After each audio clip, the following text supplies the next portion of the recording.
The morning sun cast long shadows across the Afghan valley. As the convoy of armored vehicles rumbled through the narrow mountain pass, Staff Sergeant Marcus Chen adjusted his grip on his rifle, scanning the rocky terrain ahead. The intelligence reports had been clear about increased Taliban activity in this region, but something felt different today. The air carried an unusual stillness that made even the most experienced soldiers uneasy. In the third vehicle, Navy SEAL team leader Jake Morrison checked his watch for the third time in 10 minutes. They were behind schedule, and every minute spent in this exposed position increased their vulnerability. The mission was supposed to be routine: escort a group of aid workers to a remote village where they would set up a medical clinic. What command hadn't mentioned was that one of these aid workers had specifically requested this dangerous assignment. Dr. Sarah Mitchell sat quietly in the back of the armored truck, her medical bag secured tightly beside her. To the SEALs, she appeared to be just another civilian volunteer, a young doctor who had foolishly chosen to work in one of the most dangerous regions in the world. Her blonde hair was tied back in a simple ponytail, and she wore the standard civilian contractor uniform. Nothing about her suggested she was anything more than an idealistic medical professional, but Sarah carried secrets that went far deeper than anyone around her could imagine. Hidden beneath her civilian clothes were scars that told stories of battles fought in shadows, of missions that officially never happened. The dog tags she wore under her shirt bore a name that would have made every SEAL in that convoy snap to attention, but those tags remained hidden, just as she had been ordered. The explosion came without warning. A massive IED detonated directly under the lead vehicle, sending it spinning through the air like a toy. The blast wave hit the convoy with devastating force, shattering windows and throwing everyone inside against the armored walls. Sarah felt the familiar sensation of being tossed around like a rag doll, but her training kicked in immediately. Even as debris rained down around them, she was already assessing the situation, counting heads, preparing for what she knew would come next. Chaos erupted as Taliban fighters emerged from hidden positions among the rocks. Automatic weapons fire peppered the convoy from multiple directions, creating a deadly crossfire that trapped the survivors in the kill zone. The SEALs responded with professional efficiency, establishing defensive positions and returning fire, but the situation was dire. The lead vehicle was completely destroyed, and initial casualty reports were grim. Morrison barked orders into his radio, calling for air support while simultaneously directing his men to create a perimeter around the surviving vehicles. The aid workers were supposed to be his primary concern, but in the midst of battle, every person became a responsibility he couldn't afford to lose. He glanced back at Dr. Mitchell, expecting to see the panic and terror that most civilians displayed during their first firefight. Instead, he found her calmly treating a wounded soldier, her hands steady as she worked to stop arterial bleeding. She moved with a confidence that seemed impossible for someone experiencing combat for the first time. There was something about the way she handled the medical equipment, the way she positioned herself to maintain cover while treating the patient, that suggested military training far beyond basic civilian first aid. The firefight intensified as more Taliban fighters joined the attack. RPGs began impacting around the convoy, and it became clear that their defensive position was becoming untenable. Morrison made the difficult decision to move his team to higher ground, but that meant exposing everyone to enemy fire during the retreat. As they prepared to move, he noticed Dr. Mitchell gathering medical supplies with the same methodical efficiency his own medic displayed. During the movement to the new position, Petty Officer Second Class David Torres took a round through the shoulder that sent him tumbling down the rocky slope. Sarah didn't hesitate. Without waiting for orders or permission, she sprinted down the slope under heavy fire, reaching Torres just as enemy fighters were adjusting their aim toward his position. She grabbed the wounded SEAL and began dragging him toward cover, her movements fluid and tactical. Morrison watched in amazement as the civilian doctor used fire and movement techniques to get Torres to safety. She didn't run in a straight line like a panicked civilian would. Instead, she used available cover, timed her movements with the suppressive fire his team was laying down, and demonstrated situational awareness that took years of combat experience to develop. When she reached cover, she immediately began treating Torres with advanced trauma care that went far beyond basic medical training. The battle continued for another hour before air support finally arrived and drove off the Taliban fighters. As the dust settled and the immediate threat passed, Morrison found himself studying Dr. Mitchell more carefully. She was treating multiple wounded soldiers simultaneously, her hands never shaking, her voice calm and authoritative as she gave medical instructions. Several of his most experienced SEALs were looking at her with expressions of recognition, as if something about her seemed familiar but they couldn't quite place what it was. When the medical evacuation helicopters arrived, Sarah helped load the wounded with the same professional competence displayed by the military medics. She communicated with the flight medics using terminology and procedures that suggested extensive experience with combat casualty care. As the helicopters lifted off, Morrison approached her with growing suspicion and curiosity. The way she handled herself during the firefight, her medical skills, her tactical awareness, none of it matched the profile of a civilian aid worker. Dr. Sarah Mitchell was hiding something significant, and Morrison was determined to find out what. As they waited for extraction, he noticed she was favoring her left side, trying to hide an injury she had sustained during the battle. When he offered to have their medic take a look, she politely declined, but not before he caught a glimpse of something that made his blood run cold. For just a moment, when she reached for her medical bag, her shirt shifted enough to reveal the edge of what looked like military dog tags.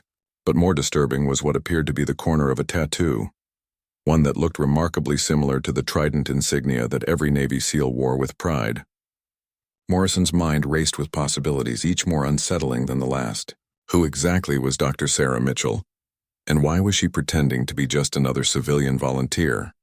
The forward operating base buzzed with activity as the survivors of the convoy attack were processed through medical and debriefing. Sarah sat in the medical tent, finally allowing the base medic to examine the shrapnel wound in her side that she had been hiding since the firefight. The pain was manageable, but the location of the wound made it impossible to treat herself without drawing unwanted attention. Hospital Corpsman First Class Rodriguez worked with practiced efficiency, cleaning the wound and preparing to remove the metal fragments. As he cut away her shirt to better access the injury, his hand suddenly stopped moving. His eyes widened as he stared at her exposed torso, not at the wound, but at the intricate tattoo that covered her left shoulder and upper arm. The tattoo was a masterpiece of military art, a detailed Navy SEAL trident surrounded by crossed medical caduceus symbols, with dates and coordinates that told the story of multiple deployments. Below it, in small but clear letters, were the words, "Death before dishonor," and a list of names that Rodriguez recognized as fallen SEALs from some of the most classified missions of the past decade. This wasn't the tattoo of a wannabe or someone trying to fake military credentials. This was the mark of someone who had earned the right to wear it through blood and sacrifice. Rodriguez's hands began to tremble slightly as he continued his examination. Beneath the tattoo, he discovered scars that told their own story: bullet wounds, knife marks, and surgical scars that created a roadmap of combat injuries accumulated over years of frontline service. One scar in particular caught his attention, a perfectly round mark on her upper chest that could only have come from a high-velocity rifle round that had somehow missed her heart by millimeters.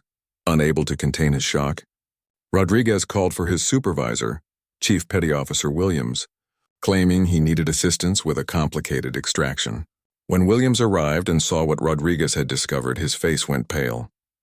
He immediately cleared the medical tent of all unnecessary personnel and stood guard, while Rodriguez completed the treatment in complete silence. Meanwhile, in the debriefing room, Team Leader Morrison was providing his after-action report to Colonel Patterson, the base commander.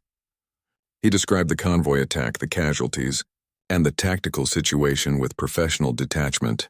But when he reached the part about Dr. Mitchell's performance during the firefight, his tone changed. Morrison explained how the supposed civilian had demonstrated combat skills that rivaled his own team members, how she had risked her life to save Torres under heavy fire, and how she had provided medical care that exceeded the capabilities of most military medics. He shared his suspicions about her hidden military background and his glimpses of what appeared to be military tattoos and dog tags. Colonel Patterson listened with growing interest and concern. He had been briefed about the civilian contractors accompanying the convoy, but Dr. Mitchell's file contained only basic information: medical school credentials, volunteer work with international aid organizations, and a clean security clearance. There was nothing in her official record that suggested military experience, but Morrison's observations were too detailed and specific to ignore. The colonel made a secure phone call to intelligence personnel at higher headquarters, requesting an immediate and comprehensive background check on Dr. Sarah Mitchell. He used priority channels that would bypass normal bureaucratic delays, indicating that this was a matter of immediate operational security. While waiting for the results, he instructed Morrison to keep Dr. Mitchell under discreet observation without alerting her to their suspicions. Back in the medical tent, Chief Williams was struggling with his own shock and disbelief. He had served as a Navy medic for over 20 years and had worked alongside SEAL teams throughout his career. The scars and tattoos he was looking at belonged to someone who had not only served with SEAL teams, but had been through some of the most intense combat situations imaginable. The medical skills she had displayed during the convoy attack now made perfect sense. This was someone trained in special operations medical procedures. Sarah remained quiet throughout the medical treatment, her eyes closed as if she were resting, but Williams could tell she was completely alert and aware of everything happening around her. When Rodriguez accidentally dropped a metal instrument, her hand moved instinctively toward where her sidearm would normally be holstered. The reaction was so quick and automatic that it confirmed what Williams already suspected. This woman was a highly trained combat veteran. As Rodriguez finished suturing the wound, Williams made a decision that would change everything. He quietly asked Sarah to remain in the medical tent after treatment was completed, claiming he wanted to monitor her for signs of infection. In reality, he needed time to decide how to handle the situation. Military regulations required him to report his findings. But something about Dr. Mitchell's circumstances suggested there might be more to the story than met the eye. After Rodriguez left, Williams sat down across from Sarah and spoke in a low voice that wouldn't carry beyond the tent walls. He told her that he had seen her tattoos and scars, that he knew she was former military, and that she needed to explain what was happening before he was forced to report his observations to command. His tone was respectful but firm. He was giving her one chance to tell her story before others made that decision for her. Sarah looked at Williams for a long moment, studying his face as if trying to determine whether she could trust him. Finally, she spoke in a quiet voice that carried the weight of years of classified operations and personal sacrifice. She told him that her real name was Lieutenant Sarah Mitchell, formerly of SEAL Team 6, and that she was currently on a classified assignment that required her to maintain her civilian cover at all costs. The revelation hit Williams like a physical blow. SEAL Team 6 was the most elite and secretive unit in the entire military, responsible for the most sensitive and dangerous missions in the War on Terror. Female operators in SEAL teams were virtually unheard of, existing only in the most classified programs that officially didn't exist. If Dr. Mitchell was telling the truth, then she represented something unprecedented in military history. Sarah explained that she couldn't provide details about her current mission without proper authorization, but that her presence with the aid convoy was not coincidental. She was tracking a high-value target who was believed to be operating in the region, using medical facilities to treat wounded Taliban fighters. Her cover as an aid worker allowed her to access areas and gather intelligence that would be impossible for conventional military units. Williams found himself in an impossible situation. Military protocol demanded that he report the presence of an unidentified special operations personnel, but Sarah's explanation suggested that doing so might compromise an ongoing classified mission. He asked her for some form of authentication, something that would prove her claims without violating operational security. Sarah hesitated for a moment, then reached into her medical bag and withdrew a small device that looked like an ordinary medical instrument, but was actually an encrypted communication device. She activated it and showed Williams a message that contained authentication codes and operational parameters that only someone with the highest levels of security clearance would possess. The message confirmed her identity and warned that her mission was of critical national importance. As Williams processed this information, the implications began to sink in. Team leader Morrison and his SEALs were becoming increasingly suspicious of Dr. Mitchell, and it was only a matter of time before they pushed for a more thorough investigation. If Sarah's cover was blown before she completed her mission, it could have consequences that extended far beyond their small forward operating base. The encrypted phone call from intelligence headquarters came through at 300 hours, waking Colonel Patterson from the first deep sleep he had managed in weeks. The voice on the other end was crisp and professional, but carried an undertone of urgency that immediately put Patterson on high alert. The background check on Dr. Sarah Mitchell had produced results that were both extraordinary and deeply troubling. According to the classified files that had just been declassified for his eyes only, Dr. Sarah Mitchell was indeed a former Navy SEAL, but her story was far more complex than anyone could have imagined. She had been part of an experimental program that trained female operators for deep cover missions in regions where male soldiers couldn't operate effectively. The program was so classified that fewer than 50 people in the entire military knew of its existence. Lieutenant Mitchell had graduated at the top of her SEAL training class and had subsequently completed advanced medical training that qualified her as both a combat medic and a surgeon. Her service record included multiple deployments to Afghanistan, Iraq, Syria, and several countries that weren't supposed to have American military presence. She had been awarded the Navy Cross, 2 Silver Stars, and 3 Purple Hearts. But all of these decorations remained classified and didn't appear in any official records. The intelligence officer explained that 18 months ago, Lieutenant Mitchell had been declared killed in action during a classified operation in Syria. Her death had been carefully staged to provide her with the perfect cover for deep penetration missions in terrorist-controlled territories. The woman calling herself Dr. Sarah Mitchell was officially dead, allowing her to operate with complete freedom from normal military oversight and accountability. Patterson felt a chill run down his spine as the implications became clear. If Mitchell's cover was compromised, it wouldn't just end her current mission. It could result in her actual death and the deaths of countless others who depended on the intelligence she was gathering. The Taliban and ISIS had networks throughout the region, and they would pay enormous sums for information about American Special Operations personnel. The intelligence officer continued with even more disturbing news. Mitchell's current mission involved tracking a terrorist known as the Doctor, a former surgeon who had been treating high-value Taliban and ISIS leaders while simultaneously planning chemical weapons attacks against American and coalition forces. This terrorist had been responsible for the deaths of over 300 Allied soldiers and countless civilians. Mitchell was the only American operative who had gotten close enough to identify and locate him.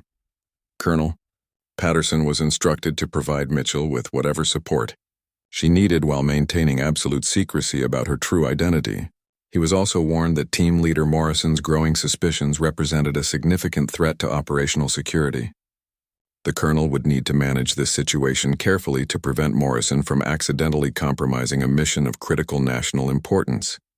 Meanwhile, in the enlisted quarters, Petty Officer Torres was having trouble sleeping. The shoulder wound he had sustained during the convoy attack was healing well, but he couldn't stop thinking about how Dr. Mitchell had saved his life. Her actions during the firefight had been extraordinary, but it was the way she had moved, the way she had handled herself under pressure, that kept nagging at his memory. Torres had served with SEAL teams for 8 years and had worked alongside some of the most elite warriors in the military. Dr. Mitchell's performance during the convoy attack reminded him of someone, a legendary operator he had heard stories about but had never actually met.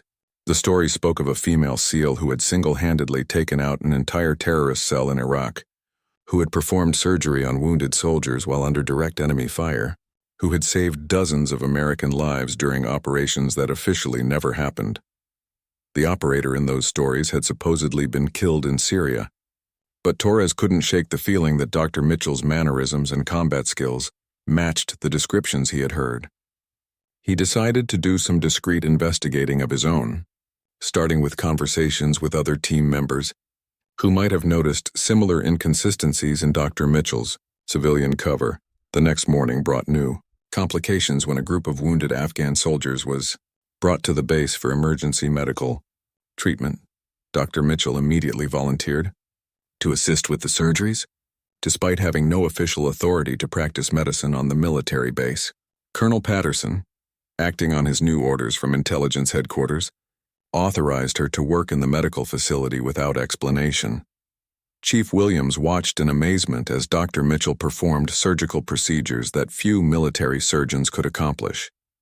She worked with instruments and techniques that were far beyond civilian medical training, demonstrating expertise in combat surgery that took years of battlefield experience to develop.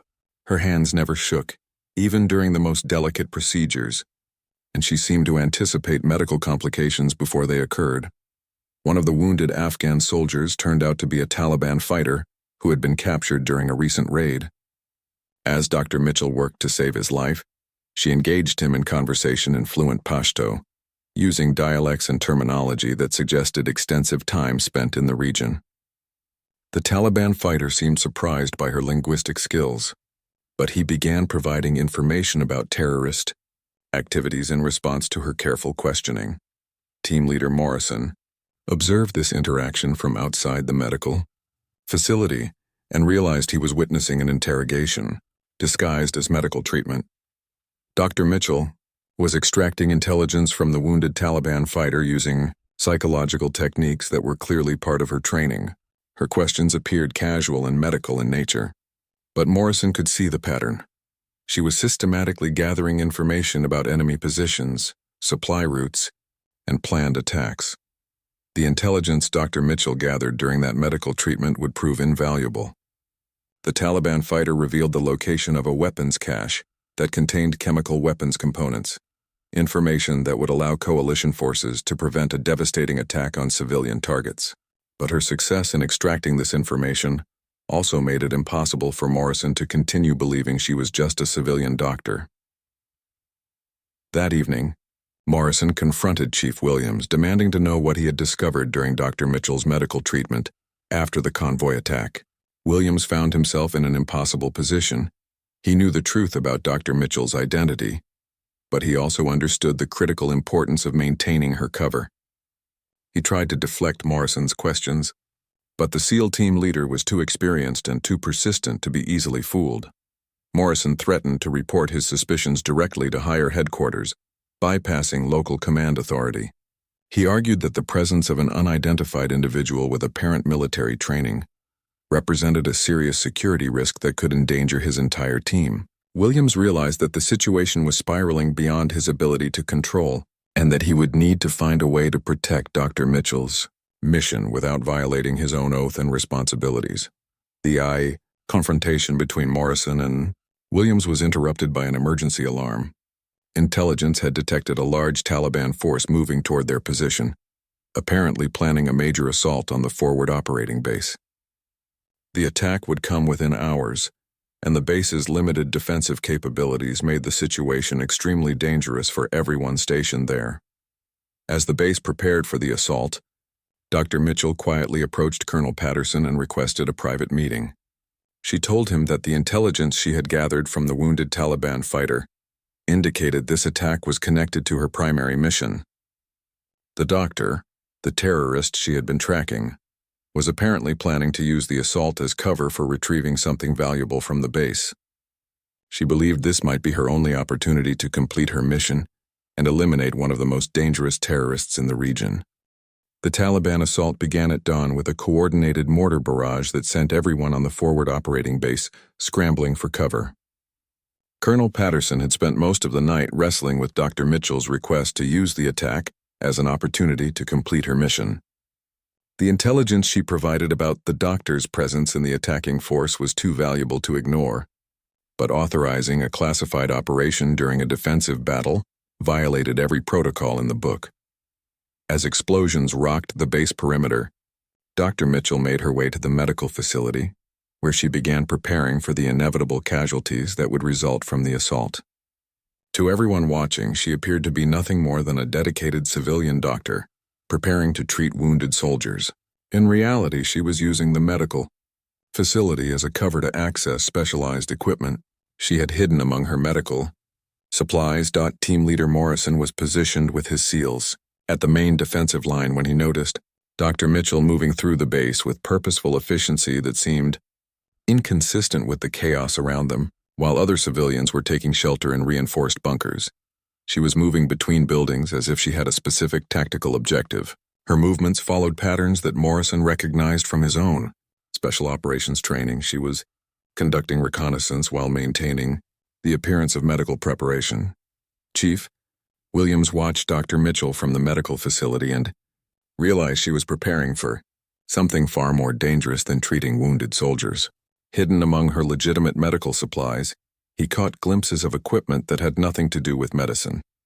Tactical communication devices, specialized weapons, and what appeared to be explosive ordnance. She was transforming herself from Dr. Sarah Mitchell, civilian aid worker, into someone entirely different. The mortar barrage intensified as Taliban fighters began probing the base perimeter with small unit attacks designed to test defensive responses. Colonel Patterson coordinated the defense from the command bunker, while simultaneously managing the most delicate operational security situation of his career.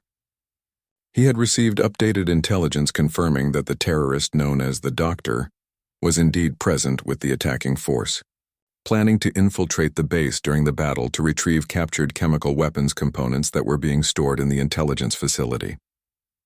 Dr. Mitchell's mission parameters had changed dramatically. Instead of simply gathering intelligence on the Doctor's location, she now had authorization to eliminate him during the assault. The opportunity was unprecedented. The Doctor rarely exposed himself to direct action, preferring to operate through intermediaries and proxies. His presence at this attack represented the best chance American forces would have to eliminate one of their most wanted targets. As the Taliban assault escalated, Dr. Mitchell began her own preparation ritual that would have been familiar to anyone who had worked with SEAL teams. She methodically checked her weapons, tested her communication equipment, and reviewed intelligence photographs of her target. The transformation was remarkable. The nervous civilian doctor disappeared, replaced by a confident special operations warrior who moved with deadly precision and purpose. Petty. Officer Torres was treating a wounded perimeter guard when he caught sight of Dr. Mitchell's preparation routine. From his position in the medical facility, he could see her loading a pistol with movements that were smooth and practiced, the actions of someone who had performed these tasks thousands of times under pressure. She attached a suppressor to the weapon with muscle memory that could only come from extensive training and combat experience. The pieces of the puzzle suddenly clicked into place for Torres. The stories he had heard about the legendary female SEAL, the operator who had supposedly died in Syria, they matched perfectly with what he was observing. Dr. Sarah Mitchell was either an incredibly sophisticated imposter or she was the ghost of one of the most decorated warriors in American military history. Torres found himself facing an impossible choice between his duty to report suspicious activity and his instinct to protect a fellow warrior. The Taliban assault reached its peak intensity as enemy fighters breached the outer perimeter in several locations. Morrison's SEALs were fully engaged in repelling the attacks, using every skill and weapon at their disposal to prevent the base from being overrun.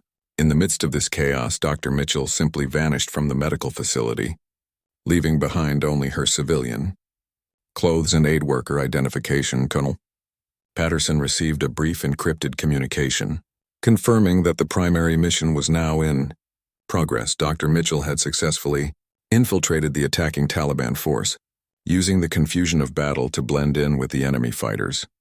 Her Arabic and Pashto language skills, combined with local clothing she had somehow acquired, allowed her to move through the Taliban positions without detection. Chief Williams found himself alone in the medical facility, treating wounded soldiers while knowing that somewhere in the battlefield outside, one of the most classified warriors in American military history was hunting the most dangerous terrorist in the region. He had no way to provide support or assistance, no way to know if the mission was succeeding or if Dr. Mitchell was walking into a trap that would result in her capture or death. The intelligence facility where the chemical weapons components were stored came under direct assault as Taliban fighters broke through the defensive perimeter. The timing was perfect from the doctor's perspective. The base defenders were spread thin, fighting multiple breaches, creating an opportunity for him to retrieve his weapons while American forces were distracted. What he didn't know was that his target had become a trap, and that one of America's most lethal operators was closing in on his position. Morrison's team was redirected to reinforce the intelligence facility defense, but they arrived to find a situation that defied explanation. Several Taliban fighters lay dead inside the building, killed with precision that suggested professional military training rather than desperate defensive fire. The bodies showed signs of close-quarters combat techniques that Morrison recognized from his own advanced training, techniques that were taught only to the most elite special operations personnel. Dr. Mitchell's voice came through the base communication system, speaking in the calm, professional tone that Morrison had heard during the convoy attack. She reported that the intelligence facility was secure and that the chemical weapons components were safe, but she provided no explanation for how a civilian aid worker had managed to eliminate multiple enemy fighters in close combat. Her report was brief and tactical, using military terminology that confirmed Morrison's growing suspicions about her true identity. The Taliban assault began to collapse as their fighters realized they were facing more resistance than intelligence had indicated.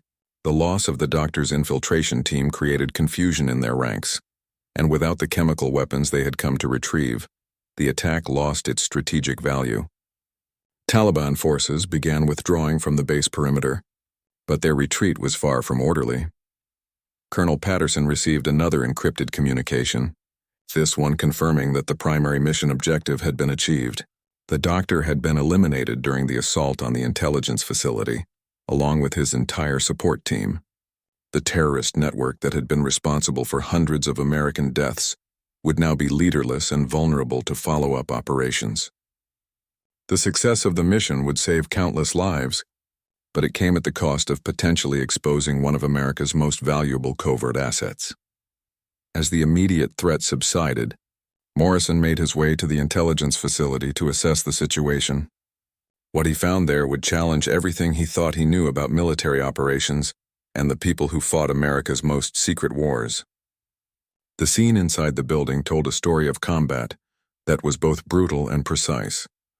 The work of someone trained to kill efficiently and quietly in the most dangerous environments imaginable. The intelligence facility looked like a battlefield when Morrison and his team arrived. 7 Taliban fighters lay dead throughout the building, each killed with surgical precision that spoke of advanced combat training. What disturbed Morrison most was the efficiency of the kills. No wasted ammunition, no signs of struggle or panic, just the methodical elimination of threats by someone who moved through darkness like death itself. Dr. Mitchell emerged from the shadows of the facility's back room, once again wearing her civilian aid worker clothing. Her hands showed traces of blood, but her demeanor remained calm and professional as she briefed Morrison on the tactical situation. She reported that the Taliban infiltration team had been neutralized and that all classified materials remained secure, but she provided no explanation for how she had accomplished this single-handedly. Morrison stared at the woman he had thought was just a civilian doctor, trying to reconcile the mild-mannered aid worker with the evidence of deadly combat skills surrounding them. The Taliban fighters hadn't been killed by lucky shots or desperate defensive measures. They had been eliminated by someone with training that exceeded his own considerable abilities.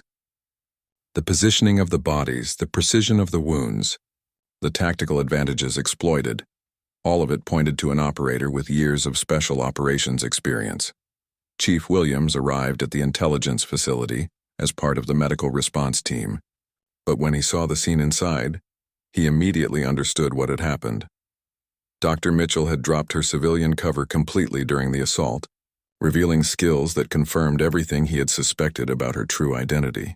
The woman standing before them wasn't just a former SEAL, she was something even more extraordinary and dangerous. Colonel Patterson appeared in the facility entrance, his face grim as he surveyed the aftermath of Dr. Mitchell's mission. He had spent the entire battle receiving encrypted updates about the operation's progress, knowing that the success or failure of this mission could influence the entire war effort. The elimination of the doctor represented a major victory against terrorist networks, but it had come at the cost of potentially exposing their most valuable covert asset. Morrison approached Colonel Patterson and demanded an explanation for what had happened in the intelligence facility. He argued that no civilian aid worker could have accomplished what Dr. Mitchell had done, and that the presence of an unidentified special operations personnel represented a serious breach of operational security. His team deserved to know who they were really working with and what other classified operations were being conducted without their knowledge. The colonel found himself in an impossible position. Military protocol required him to maintain operational security around Dr. Mitchell's mission, But Morrison's suspicions were entirely justified and couldn't be dismissed without explanation. The SEAL team leader was too experienced and too intelligent to accept cover stories that contradicted the evidence he had witnessed firsthand. Patterson needed to find a way to satisfy Morrison's concerns without compromising ongoing classified operations. Dr. Mitchell intervened before the confrontation could escalate further. She requested a private meeting with Morrison and his team, claiming she had authorization to brief them on certain aspects of her background that would explain the apparent inconsistencies in her cover story. Colonel Patterson agreed to the briefing, but insisted it take place in a secure facility with full, operational security protocols. The briefing room was cleared of all unnecessary personnel as Dr. Mitchell prepared to reveal at least part of her true identity to Morrison's team. She began by explaining that she was indeed a former Navy SEAL, but that her military service included classified programs that officially didn't exist. Her medical training was real, but it was combined with special operations skills that allowed her to operate in environments where conventional military personnel couldn't survive. Morrison listened with growing amazement as Dr. Mitchell described her background in counterterrorism operations that had taken her throughout the Middle East and Central Asia. She had been part of a highly classified program that trained female operators for deep penetration, missions in cultures where women could access targets and gather intelligence that male soldiers couldn't approach. Her supposed death in Syria had been carefully orchestrated to provide her with the perfect cover for subsequent operations. The revelation explained everything Morrison had observed about Dr. Mitchell's performance during the convoy attack and the base assault. Her combat skills, medical expertise, and tactical awareness were the result of years of training in the most elite and secretive military programs. She wasn't just pretending to be a civilian. She was actually a ghost, officially dead and operating outside normal military structures.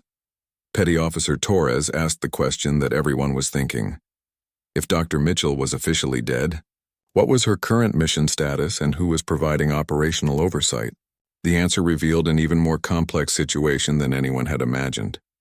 Dr. Mitchell was operating under the direct authority of the National Command Authority, taking orders from intelligence agencies that coordinated directly with the highest levels of government. Her current mission had been ongoing for 18 months and involved tracking terrorist networks throughout the region. The convoy attack and base assault had been opportunities to gather intelligence and eliminate high-value targets, but they were just small parts of a much larger operation that extended across multiple countries. Dr. Mitchell's work was helping to prevent terrorist attacks that could kill thousands of American civilians. Morrison struggled to process the implications of what he was hearing. The woman his team had been protecting as a civilian aid worker was actually one of the most elite warriors in American military history, operating undercover so deep that even her own military colleagues didn't know she existed. Her mission was so classified that fewer than a dozen people in the entire government were aware of her activities.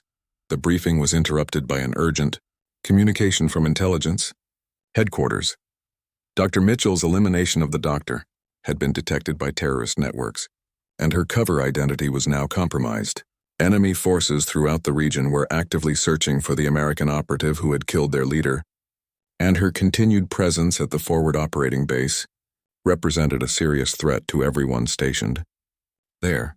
Colonel Patterson was ordered to arrange for Dr. Mitchell's immediate extraction and to prepare for potential retaliation attacks against the base. The successful completion of her mission had created new dangers that required careful management to prevent additional casualties. The base would need to be reinforced and its defensive posture significantly enhanced to deal with the increased threat level. Dr. Mitchell accepted the extraction orders with the same calm professionalism she had displayed throughout the crisis. She thanked Morrison and his team for their protection and assistance, acknowledging that her mission's success had depended on their effectiveness during the convoy attack and base assault.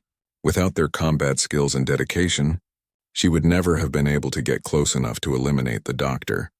As preparations began for her departure, Morrison realized he was experiencing something unprecedented in his military career.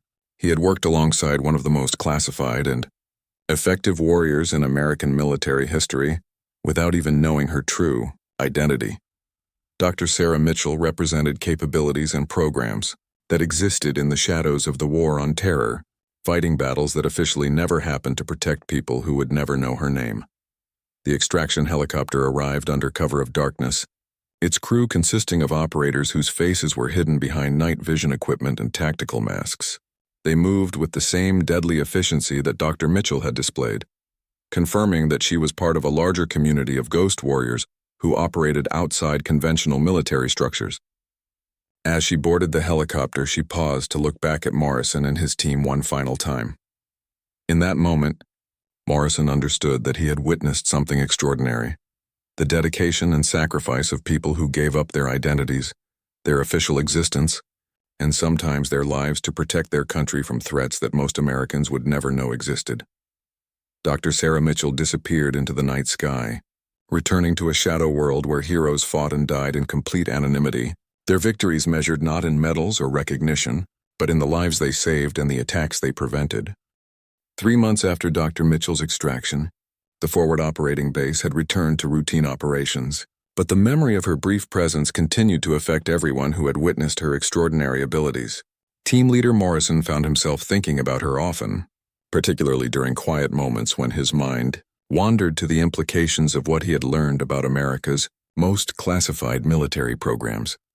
The official reports about the convoy attack and base assault made no mention of Dr. Mitchell's true identity or her mission to eliminate the doctor. According to the paperwork, the terrorist leader had been killed during the Taliban assault by unknown American personnel, with credit distributed among the various units that had participated in the base defense. The truth about what had really happened was buried so deeply in classified files that it would remain secret for decades. Petty Officer Torres had been permanently changed by his encounter with Dr. Mitchell.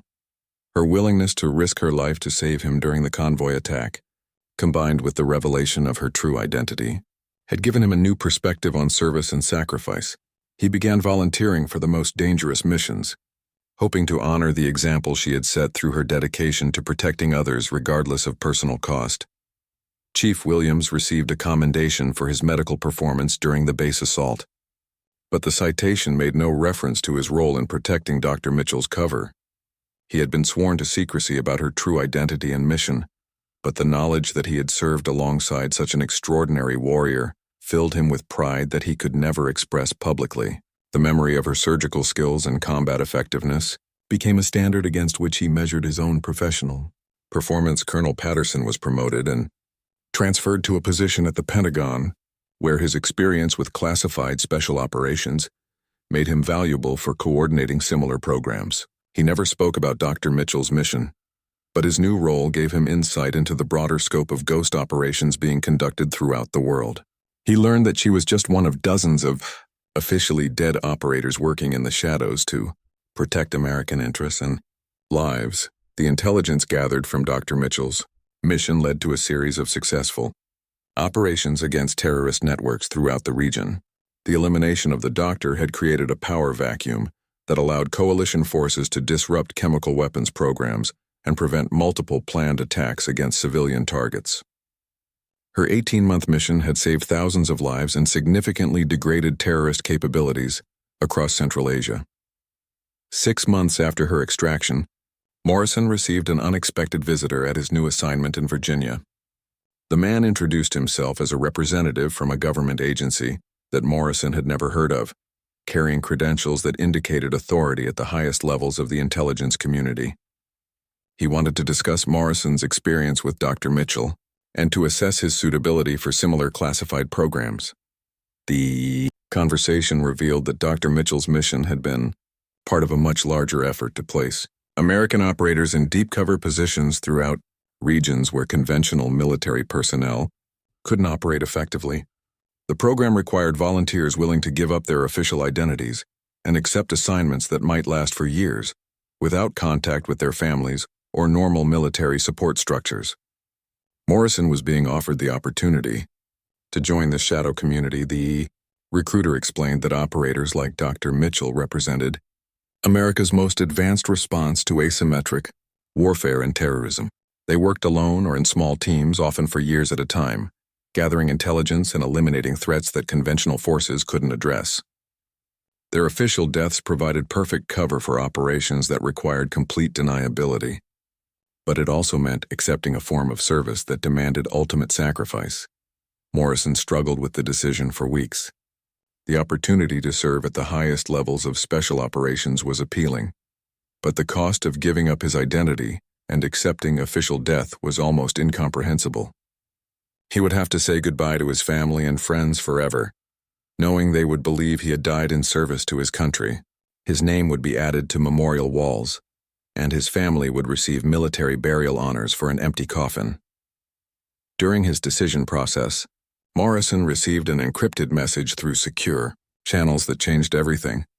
Dr. Mitchell had sent him a brief communication explaining why she had chosen this path and what it meant to serve in the shadows. She described the satisfaction of preventing attacks that would have killed innocent people, the honor of serving alongside the most dedicated warriors she had ever known, and the peace that came from knowing her sacrifice protected the country she loved. The full message included photographs and intelligence reports showing the results of operations that Dr. Mitchell and others like her had conducted. Terrorist cells eliminated before they could strike, chemical weapons programs disrupted, hostages rescued from situations where conventional forces couldn't operate. The impact of their work was measured in lives saved and attacks prevented, victories that would never be publicly acknowledged, but were absolutely critical to national security. Morrison realized that his encounter with Dr. Mitchell had been more than just a chance meeting during a convoy attack. It had been an introduction to a level of service that went beyond normal military duty, a calling that demanded everything, but offered the opportunity to make a difference in ways that few people could imagine. The woman he had known as a civilian aid worker had been showing him what true dedication looked like. His decision was influenced by a final conversation with Petty Officer Torres, who had also been approached by government recruiters interested in his potential for classified operations. Torres explained that Dr. Mitchell's example had shown him that some forms of service required complete anonymity, that the highest honor came not from public recognition, but from the knowledge that you had protected others when no one else could. Morrison accepted the assignment and began the process of officially dying. His military records were sealed. His family was informed of his death in a classified training accident, and his funeral was held with full military honors. The man who had served as team leader, Jake Morrison, ceased to exist, replaced by someone new who would spend years learning to become whoever the mission required him to be. The training program was unlike anything Morrison had experienced in his years as a SEAL. He learned new languages, studied foreign cultures in depth, and mastered skills that went far beyond conventional military training. He was taught to become invisible in crowds, to blend into local populations, and to eliminate threats without leaving evidence of American involvement. Most importantly, he learned to live with the isolation and psychological pressure of operating without backup or support. During his training, Morrison occasionally encountered other operators who had served with Dr. Mitchell on previous missions.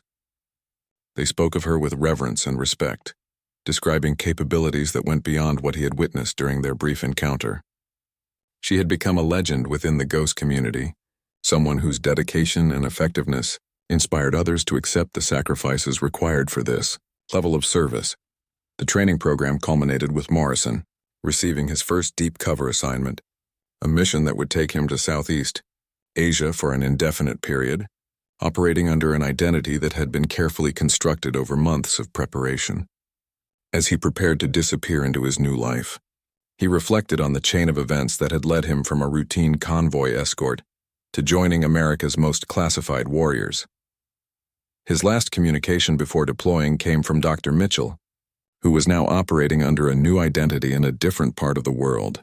She welcomed him to the Ghost community and reminded him that their service, though invisible and unacknowledged, was perhaps the most important work being done to protect American lives and interests. The convoy attack that had brought them together had been the beginning of his transformation into something he had never imagined possible. 2 years had passed since the convoy attack that changed everything. The forward operating base where it all began had been decommissioned and abandoned, its mission transferred to other facilities as the war effort evolved. The official records of that day mentioned routine Taliban harassment and successful defensive operations, with no reference to the extraordinary events that had actually taken place. Chief Williams was now serving at Walter Reed Medical Center, where his experience with combat medicine and special operations had made him valuable for treating wounded warriors returning from overseas deployments. He often worked with patients whose injuries and stories reminded him of that incredible day when he had discovered the truth about Dr. Sarah Mitchell. The memory of her surgical skills and combat effectiveness remained a source of inspiration for his own professional development. Petty Officer Torres had completed his own transition into the ghost community, operating under deep cover in South America, where his language skills and combat experience made him effective against narco-terrorism networks. His official death had been staged during a training exercise, and his family had buried an empty coffin with full military honors. The sacrifice of his identity had been difficult, but the knowledge that he was following Dr. Mitchell's example made it bearable. Colonel Patterson's new role at the Pentagon had given him oversight responsibility for several classified programs, including the one that had produced Dr. Mitchell and others like her. He now understood the full scope of America's Ghost Warrior program and the incredible sacrifices made by operators who gave up their very existence to serve their country. His experience with Dr. Mitchell had prepared him to support and protect other operators facing similar challenges. The impact of Dr. Mitchell's mission continued to resonate throughout the intelligence community. The elimination of the doctor had disrupted terrorist networks across multiple countries, preventing attacks that would have killed thousands of innocent people. Follow-up operations based on intelligence she had gathered had rolled up chemical weapons programs and eliminated dozens of high-value targets. Her 18 months of deep cover work had achieved strategic results that conventional military operations couldn't have accomplished. In a secure facility outside Washington, Dr. Sarah Mitchell was completing her debriefing and preparation for a new assignment. The woman who had once saved Morrison's team during a convoy attack was now preparing for an even more dangerous mission that would take her to Eastern Europe, where she would investigate human trafficking networks with connections to international terrorism. Her new identity as a humanitarian aid coordinator had been carefully constructed over months of preparation. The debriefing process included psychological evaluation to ensure that Dr. Mitchell remained capable of handling the isolation and stress of deep cover operations. The evaluators were impressed by her resilience and adaptability, but they also noted signs of the psychological toll that came from years of living without any authentic human connections. The Ghost Warrior program demanded sacrifices that went far beyond physical danger. During her preparation, Dr. Mitchell received a secure communication from Morrison, who was now operating under the name David Chen in the Philippines. His message described the successful completion of his first major mission and expressed gratitude for the example she had set during their encounter in Afghanistan. He had eliminated a terrorist cell planning attacks against American tourist destinations, using skills and techniques learned during his Ghost Warrior training. The communication reminded Dr. Mitchell of why she had chosen this path despite its enormous personal costs. Every operator she had inspired, every mission they completed successfully represented lives saved and attacks prevented. The convoy attack that had brought her together with Morrison's team had been just one moment in a larger campaign being fought by warriors who would never receive public recognition for their sacrifices. Dr. Mitchell's new mission would be her most challenging yet. The human trafficking network she would be investigating had connections to state-sponsored terrorism and organized crime at the highest levels. Her cover as a humanitarian aid coordinator would give her access to refugee camps and border regions where these networks operated, but it would also expose her to dangers that went beyond conventional combat threats. The preparation for her new identity included extensive cultural training and language instruction, but it also required psychological preparation for operating in environments where she might witness atrocities without being able to intervene immediately. The mission would test her ability to maintain her cover while gathering evidence of crimes against humanity, knowing that premature action could compromise months of intelligence gathering. As Dr. Mitchell prepared to disappear into her new identity, she reflected on the journey that had brought her from an idealistic young woman who wanted to serve her country to a ghost warrior operating in the shadows of international conflict.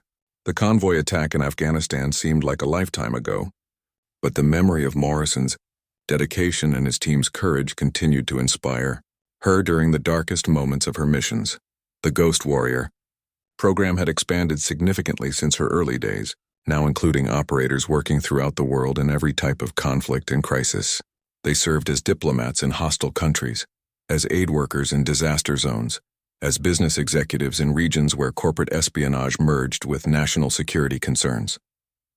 Each of them had given up their official existence to serve in ways that conventional military and intelligence personnel couldn't accomplish. Dr. Mitchell's final briefing included updates on other operators who had been inspired by her example to join the program. Morrison's success in the Philippines had led to his assignment to a longer-term mission in Eastern Asia. Torres was developing sources within South American criminal organizations that were providing valuable intelligence about terrorism financing. Dozens of other operators were working throughout the world, their combined efforts creating a global network of American ghosts protecting national interests.